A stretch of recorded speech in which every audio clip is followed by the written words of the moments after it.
ప్రభుత్వంలో ఉన్న రాజకీయ నాయకులే స్కీమ్ వర్కర్ల పైన వేధింపులు ఎక్కువయ్యాయి.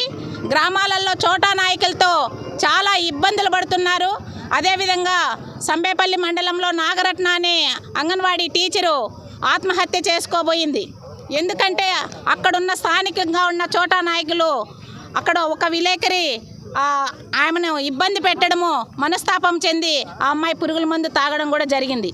ఈ విధంగా ప్రభుత్వం రాజకీయ వేధింపులతో మన స్కీమ్ వర్కర్లందరినీ కూడా ఇబ్బంది పెడతాండారు.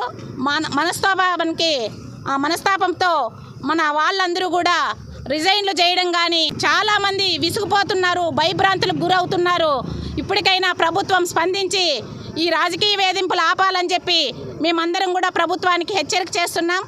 అదేవిధంగా మా సమస్యలన్నీ కూడా ఈ ప్రభుత్వం వెంటనే పరిష్కారం చేయాలి. చేయని పక్షంలో ఇప్పుడే ప్రారంభమైంది ఈ మా